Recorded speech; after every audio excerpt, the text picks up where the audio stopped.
Kancil, Java dan Lampung, Gajah Ahmad Saifuddin, Buaya Yulfa Ardiansah, perlengkapan Revan Armano, jumlah berapa kali buaya dapat buaya dan kancil yang berbeda, kancil dan buaya.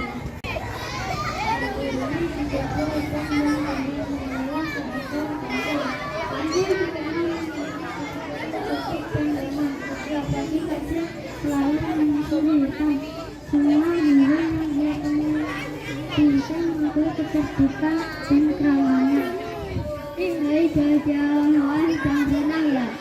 Ya Kancil, sekali saja kamu mau ikut Kancil. Tidak, terima kasih, aku hanya mau berkeliling hutan saja. Setelah itu Kancil melanjutkan mengelilingi hutan dan Kancil berhenti di tengah jalan lalu menghela nafas yang panjang. Berjalan menelusuri hutan membuatku merasa lapar. Hari ini aku akan mencari makan di tempat yang jauh dari rumahku. Setelah Kancil menemukan makanan dan ternyata makanan tersebut membawa kesenangan dan ternyata menjadi buaya. Buaya, bolehkah aku meminta tolong kepadamu? Aku mau mengambil makanan itu, tetapi aku harus melewati sungai itu. Terlihat sungai itu sangat dalam. Bolehkah aku menaiki punggungmu untuk mengambil makanan itu? Baik Kancil, aku akan menolongmu untuk menyeberangi sungai ini. Mari naik ke punggungku. Lalu Kancil menaiki punggung buaya. Terima kasih buaya sudah mendorong aku. Sama-sama Kancil. Assalamualaikum warahmatullahi wabarakatuh.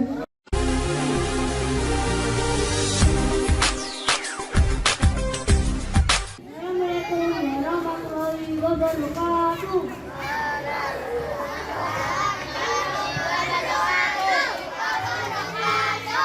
Kami akan menampilkan sebuah drama yang berjudul Anak Gembala dan Serigala.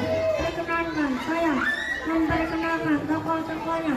Narator Rizky Marendra Alif Kusuma, pengembala Karmus Nabi Ibrahim, Saudagar Kaya Wakian Unistan Majibur, pendidik desa Yova Dominik, petani Muhammad Ibn Mata, pencari rumput Satrian Kurniawan, Serigala Mardika Abdikani Pratama. Di sebuah desa yang dekat dengan hutan yang sangat hebat, hiduplah seseorang anak laki-laki. Ia sering mengembala domba milik negaranya. Seorang saudagar kaya mencuri dia akan mengembala domba dan negaranya.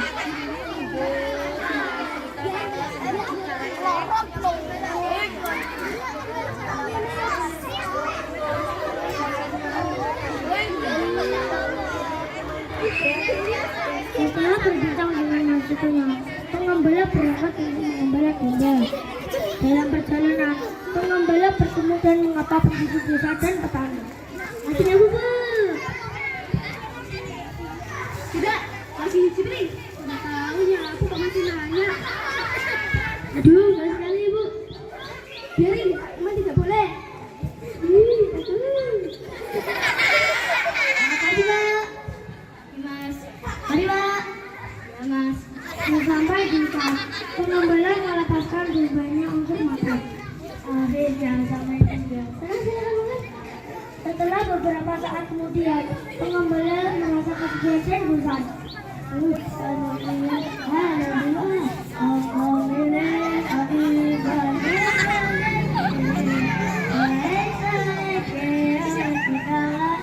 Ternyata beda-beda yang setiap hari memelepas ada ibu-ibu terdengar suara yang tidak sekali.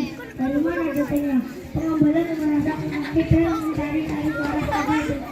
Sabar Mas. Loh, suara siapa tuh? Suara orang lah, Mas. Tuh, kalau Pak De, aku minta rumput tuh Pak De. Ya Mas, beda orang itu sedang mengeluh toh. Gimana Pak De setiap hari pengembala terus? Beda orang itu harus banyak bersyukur. Begitu tuh Pak De. Pak, ya sudah mati duluan ya. Ya, tadi.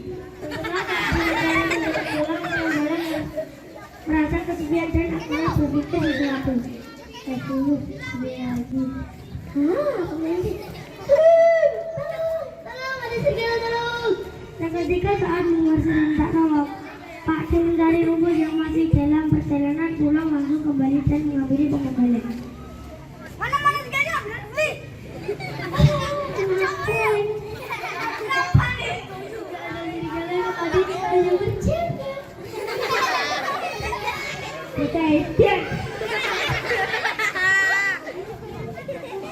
Jadi kamu suka berbohong toh? Dengan keadaan Pak D mencari rumput langsung pergi meninggalkan pengembala.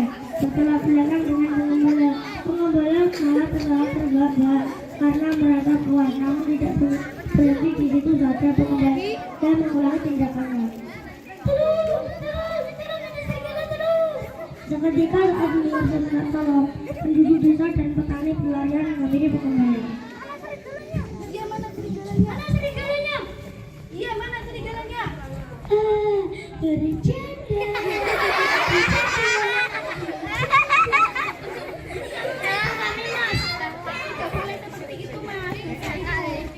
Rasain kalau serigala benar-benar datang. Meskipun kamu berteriak minta tolong, saya pastikan tidak ada yang menolong kamu. Ayo, saya tidak takut. Dengan penuh kemarahan, petani dan penduduk desa kembali lagi untuk menghukum. Tidak berselang lama kemudian, perkataan petani pun menjadi kenyataan. Ketika pengembala masih dalam suasana tertawa terbahak-bahak, datanglah seekor serigala. Di sana. Oh, apa Bu?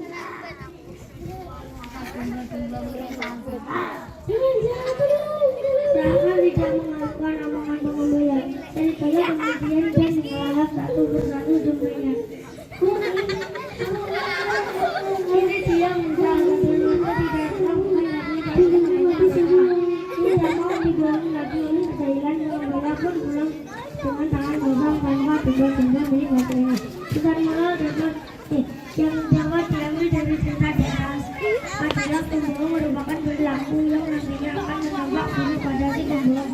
Selain itu pembohong tidak akan pernah diberkahi lagi meskipun mereka berkata benar. Wassalamualaikum warahmatullahi wabarakatuh.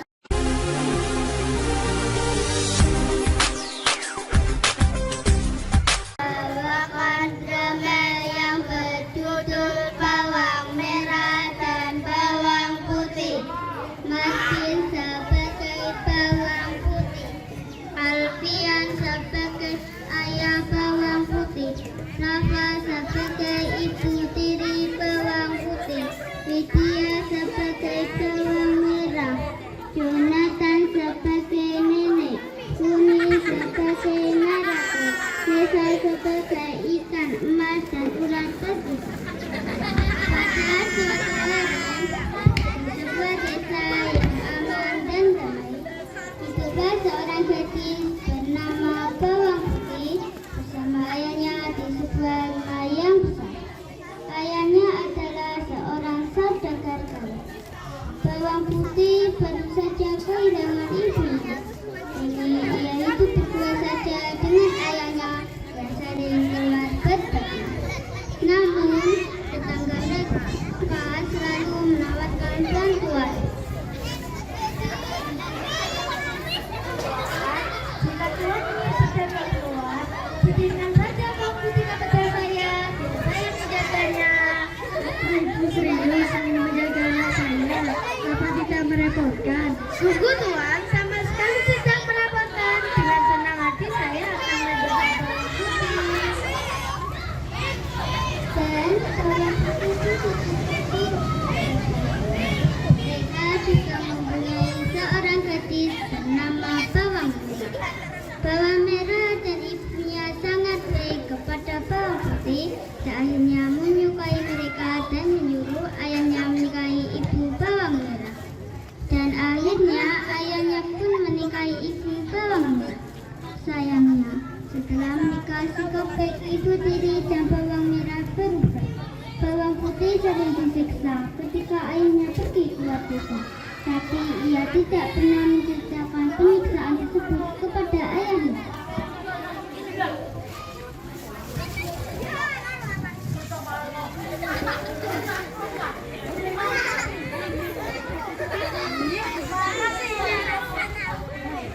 Bawang putih, cepat siapkan makanan. Kami sudah lapar. Kerja kok lambat? Iya Bu, sebentar lagi makanannya siap. Setelah pekerjaanmu itu selesai, kamu bereskan rumah dan mencuci baju. Dan jangan istirahat sebelum pekerjaanmu itu selesai. Baik Bu. Setelah pekerjaanmu selesai, kamu cuci baju yang orang begitu. Anak mau pakai siang ini. Tapi Merah, pekerjaanku hari ini sangat banyak. Jangan membantah, cepat kerjakan. Begitulah setiap hari Bawang Putih diminta sesukati oleh ibu tiri dan saudara tirinya, hingga ayahnya sakit parah.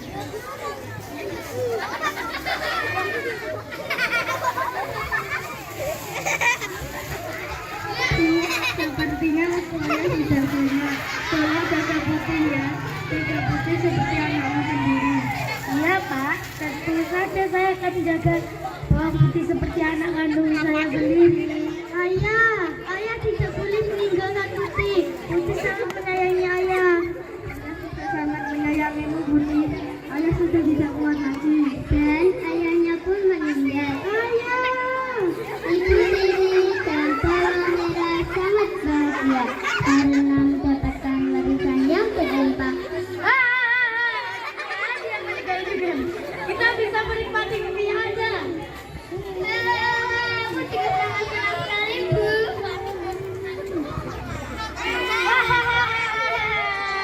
Ibu, Bella, kalian tega sekali berkata seperti itu. Diam kau! Nasi Putih. Suatu hari, Bawang Putih disuruh mencuci baju kotor.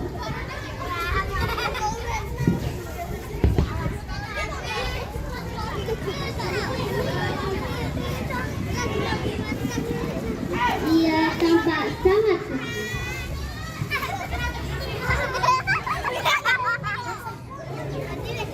Lalu ia tidur.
baju ibu.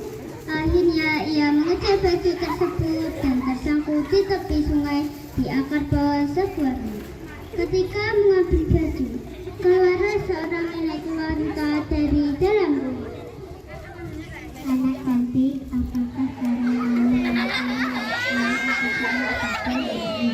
Nenek tinggal sendirian.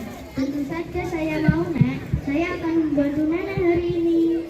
Bawang putih pun membantu sang nenek hingga semua pekerjaan rumah selesai.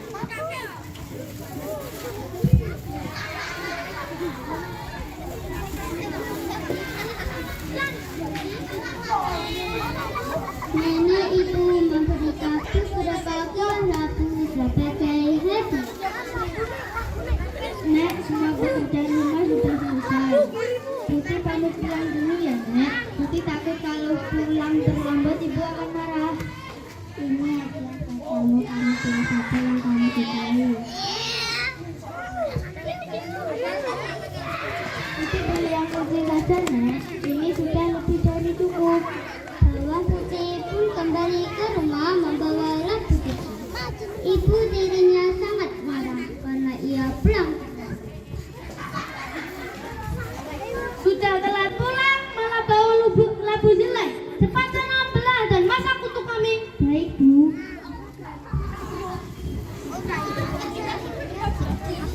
Buah labu itu pun dibelah. Namun, alangkah terkejutnya ketika melihat isinya ternyata emas. Wah!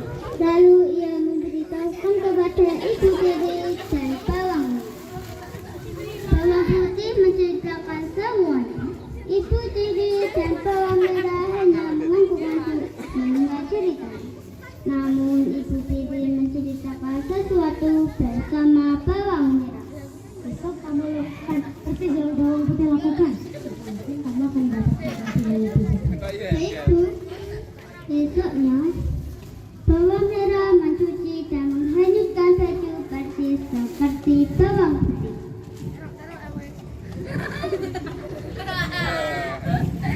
Ia juga sampai bertemu dengan sang nenek.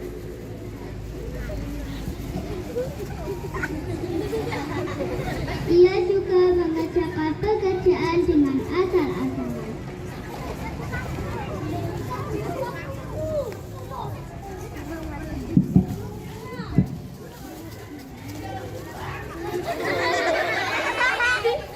Nenek pun memberikan hadiah labu dan ia memilih yang paling besar. Wah, betul kan apa kata ibu? Kamu pasti mendapatkan hadiah yang lebih besar. Ayo cepat kita belah. Ayo, Bu. Buah labu itu pun namun ternyata isinya bukanlah emas, melainkan hewan-hewan berkicau. Ibu tiri dan bawang merah tertawa ketika melihat hewan berkicau tersebut.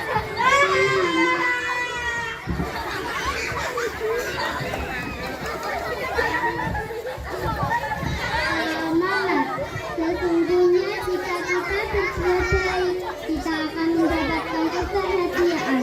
Namun jika kita berbuat jahat, pasti akan mendapatkan balasan dari Tuhan. Lalu berbuat baiklah kepada semua orang. Sekian dari kami. Wassalamualaikum warahmatullahi wabarakatuh.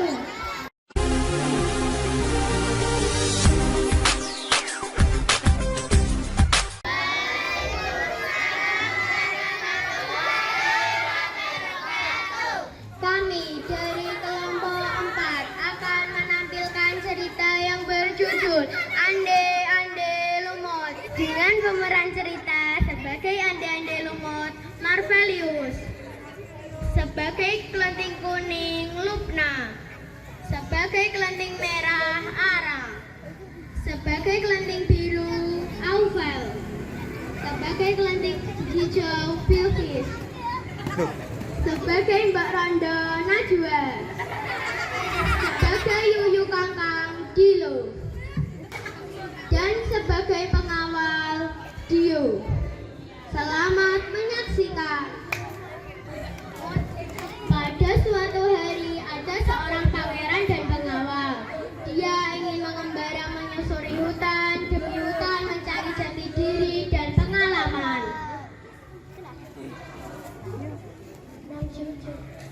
Jo bejo, di mana aku Jo?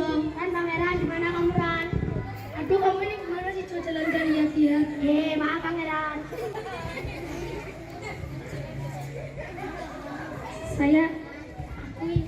Aku mengembara ini mau cari jodoh Jo. Jodoh yang kayak gimana Pangeran? Yang jelas baik hati dan cantik. Oh. Hari ini seperti ada binatang ya Jo? Mungkin ada tidur Pangeran. Pangeran dan pengawal kaget karena ada seseorang di belakangnya.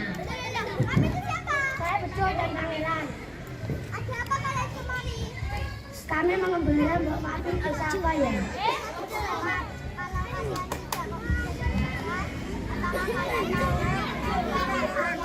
Dengan senang hati, Mbak. Akhirnya Pangeran dan pengawalnya pulang ke rumah Mbak Rondo.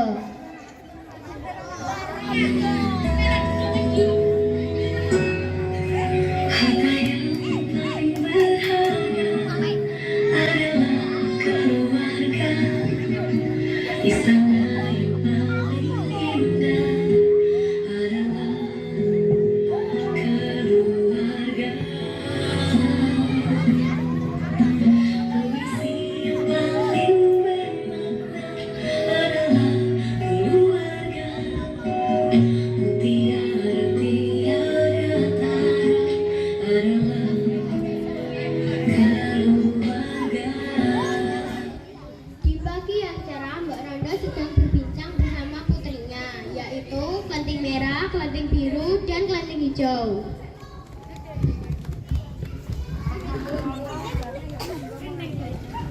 Dok, kelenting hijau, kelenting abang, kelenting biru, dan dok.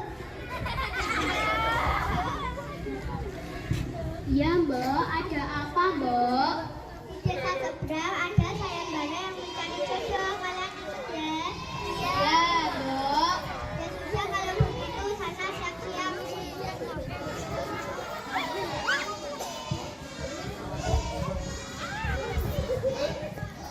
Kak, bolehkah aku ikut kalian? Jangan. Kamu di rumah saja mencuci baju. Tapi aku pengen ikut, boleh ya? Jangan, tugas kamu itu di rumah, mencuci baju, mengepel, dan membereskan rumah.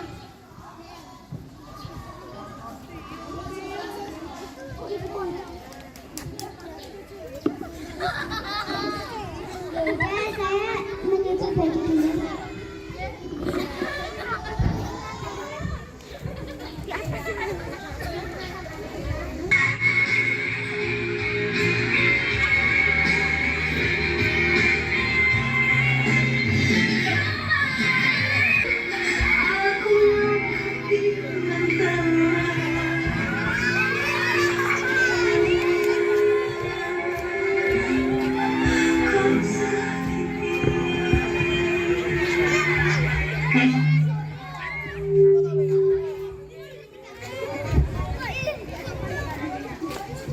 Keesokan harinya, para kelenting pergi ke arah rumah itu. Di tengah perjalanan, mereka berhenti karena ada sebuah sungai dan mereka tidak bisa menyeberangi.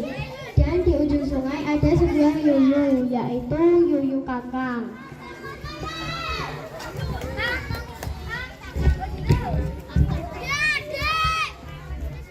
Aduh, gimana ini? Sungainya besar sekali. Bisa menyeberang. Mana nggak ada kapal lagi.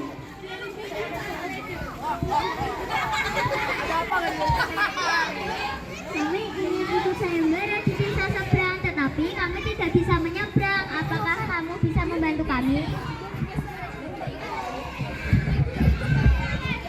Bisa, tapi ada syaratnya. Apa syaratnya? Kalian harus mencium tanganku.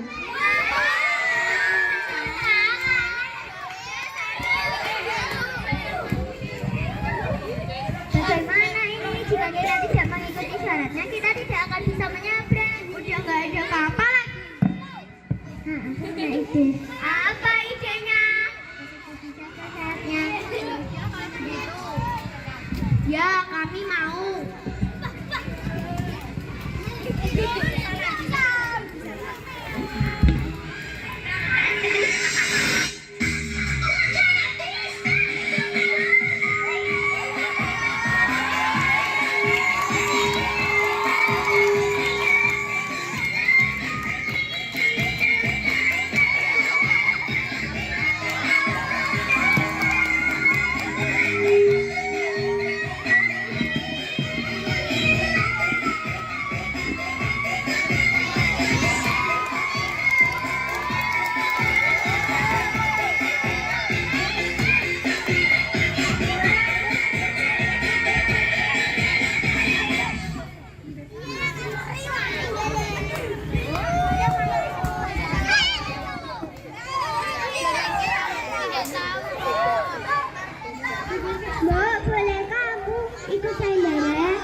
Di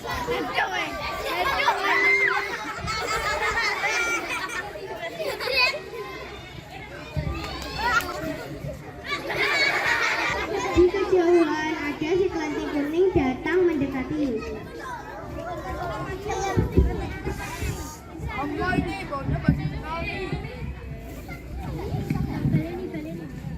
Apa ini baunya basi sekali? Aku kelinci kuning, aku mau ikut sayembara di desa seberang, tapi aku tidak bisa menyeberangi sungai ini. Bisakah kamu membantuku? Tidak, kamu basin. Kalau kamu tidak mau, aku pukul kamu.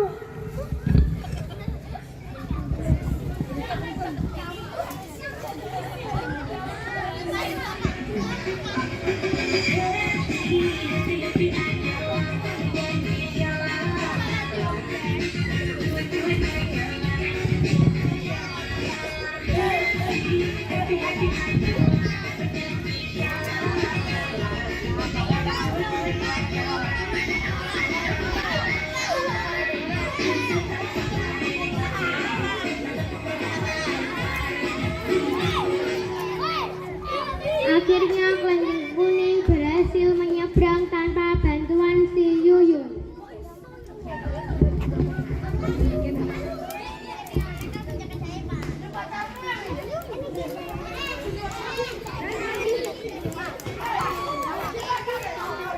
Permisi, ada apa ini gadis-gadis cantik kemari?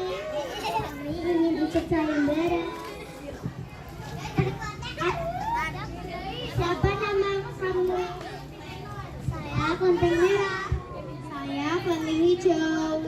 Saya kelenteng biru. Ya sudah, kalian silakan masuk.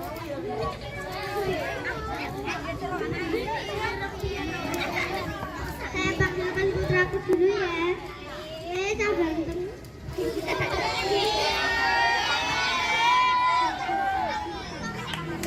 Nek, gadis-gadis cantik yang mau melamarku.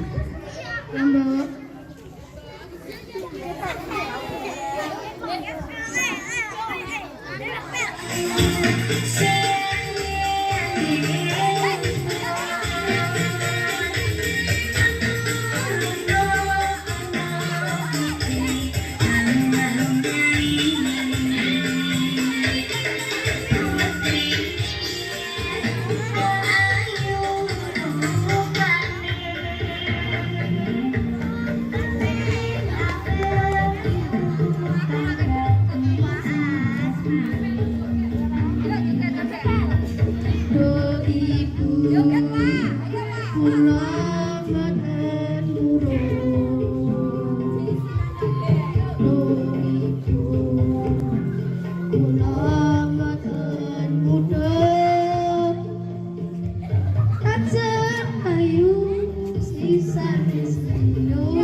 Aku saya yang ini kok yang mbak tolak.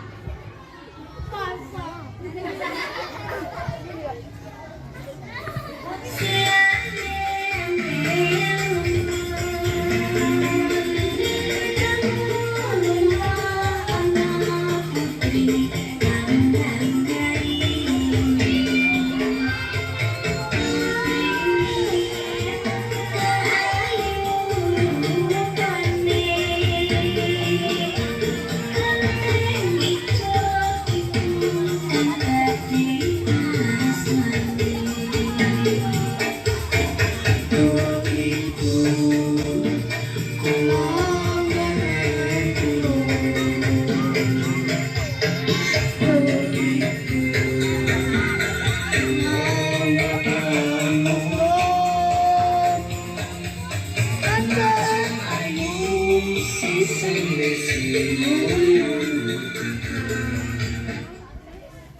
Gimana sih? Udah cantik-cantik begini kok ditolak?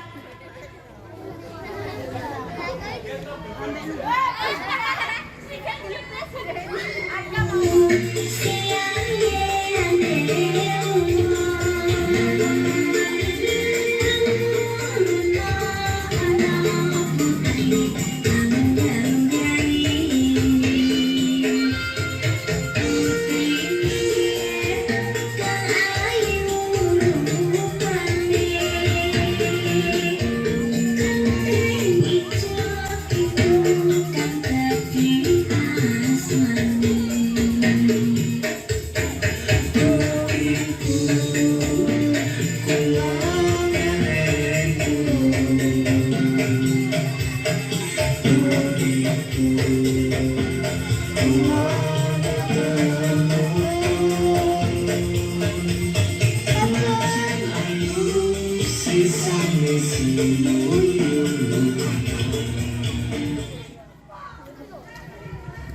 aku sayang yang ini gak buat tolak.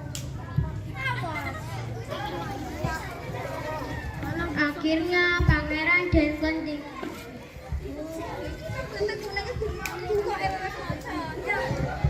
Tok tok tok tok, permisi. Sapa ki ambune kok kak ngene? Aku Kelenteng Kuning, Mbak. Ada apa kamu kemari? Aku mau ikut sayembara.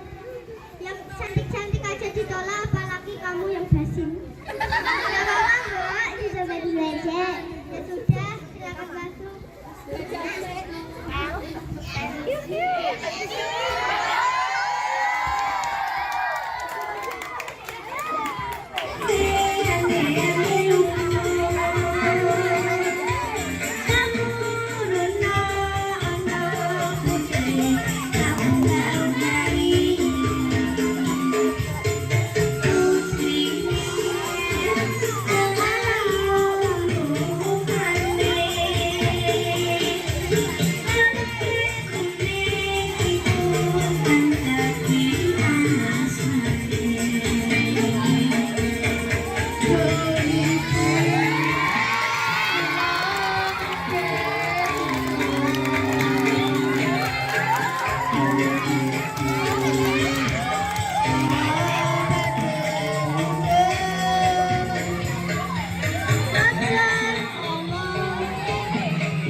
Apa-apa buat sementing gak bui bukan.